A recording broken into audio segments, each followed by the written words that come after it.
सभी को मेरा नमस्कार. I welcome you all in the class of Money and Banking.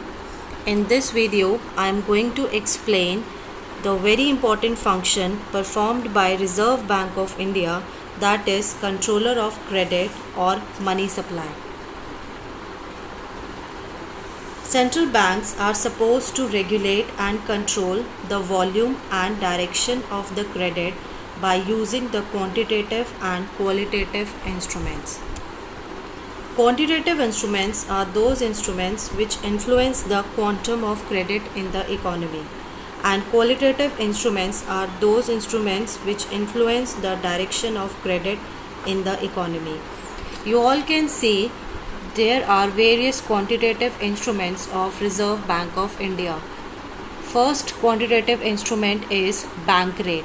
Second quantitative instrument of Reserve Bank of India is repo rate, and the other name of repo rate is repurchase rate.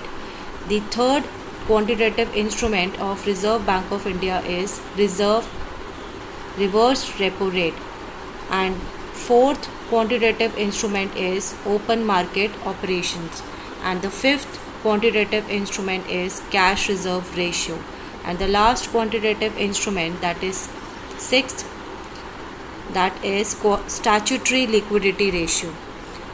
There are qualitative instruments also.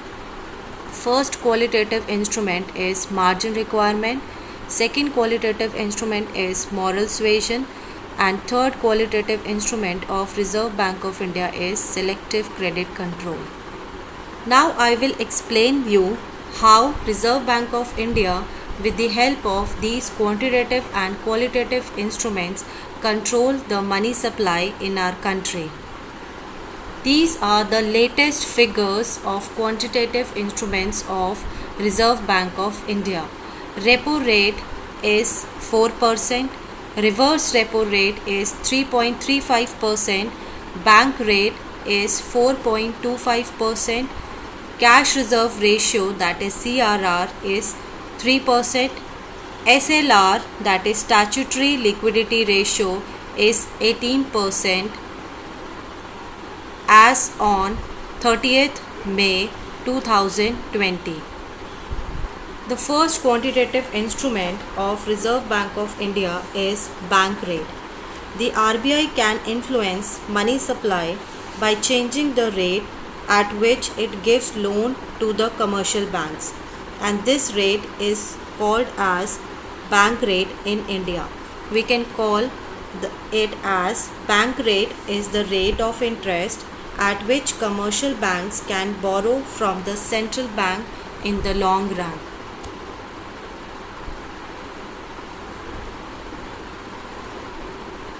By increasing the bank rate, loans taken by commercial banks become more expensive.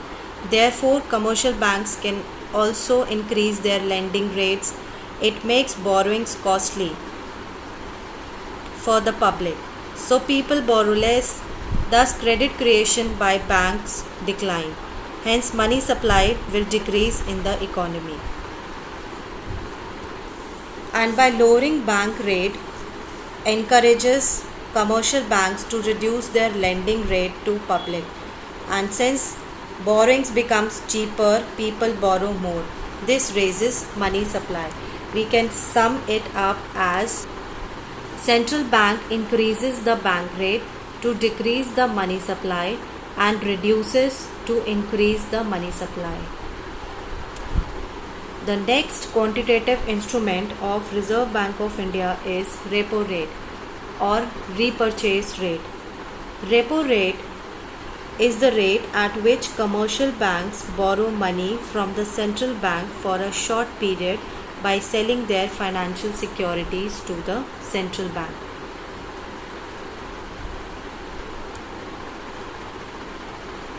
Raising repo rate makes such borrowings by the commercial banks costly. Therefore, commercial banks are also forced to raise their lending rates. It makes borrowing costly for the public and people borrow less. Thus, credit creation by commercial banks decline. Hence, money supply will decrease in the economy. Reducing repo rate has the opposite effect, that is, by lowering repo rate, it encourages commercial banks to reduce their lending rate to the public, since borrowings become cheaper and people will borrow more. This raises the money supply. Repo rate is somehow similar to the bank rate, but there is one difference between bank rate and repo rate. Bank rate is in the long run and repo rate is in the short run. Central bank increases the repo rate to decrease the money supply and reduces the repo rate to increase the money supply. Reverse repo rate. Reverse repo rate is the rate at which central bank borrows money from the commercial bank. Now it is reverse. The situation has been reversed now. We can call it as when commercial bank is park their surplus funds with the central bank to earn some interest, that is reverse repo rate. It is also for shorter period of time. Increase in reverse repo rate encourages banks to transfer more surplus funds to the central bank and hence reduces banks' ability to create credit. This decreases the money supply in the economy. And decrease in reverse repo rate induces banks to transfer less surplus funds to the central bank and hence increases banks' ability to create credit. As a result, money supply increases in the economy. Central bank increases the reverse repo rate to decrease the money supply and reduces reverse repo rate to increase the money supply. Another important instrument by which RBI regulates the money supply in the economy is open market operation. Open market operations refers to the sale and purchase of government securities in the open market by the central bank, that is Reserve Bank of India. By purchasing the government securities, central bank releases liquidity. For example, when RBI buys government securities or government bonds in the open market, it pays for it by giving a check. This check increases the total amount of reserves with the commercial bank and thus increases the money supply. When there is a need to reduce the money supply in the economy, the central bank starts selling government securities. Those who buy make payments by check to the central bank. The money flows from the commercial banks to the central bank. This reduces the reserves of commercial banks and adversely affects banks' ability to create credit and hence decreases the money supply in the economy. In other words, we can say it like this also. Reserve Bank of India sells government securities to reduce the money supply in the economy and it buys the government securities to increase the money supply in the economy. Commercial banks have the power to create credit on the basis of deposits they receive. The central bank exercises control over this power through changing cash reserve ratio from time to time. So CRR is another instrument of Reserve Bank of India to control credit in our country. Cash reserve ratio is the fraction of net total demand and time deposits that commercial banks must keep as cash reserves with the central bank.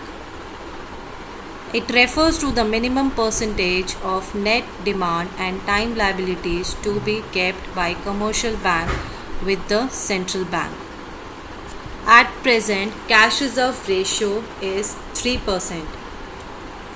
When the central bank reduces cash reserve ratio, commercial banks keep lower reserves with the central bank.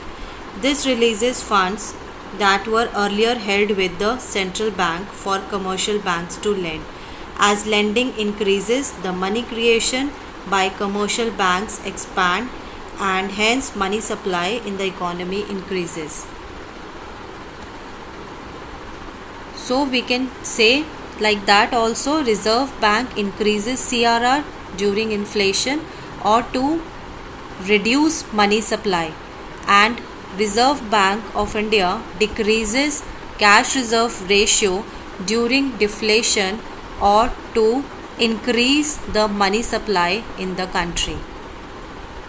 Statutory liquidity ratio is the fraction of net total demand and time deposits that commercial banks must keep with themselves in the form of specified liquid assets.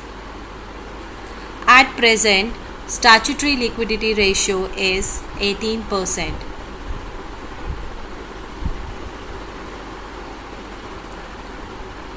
SLR is increased during inflation or to decrease money supply.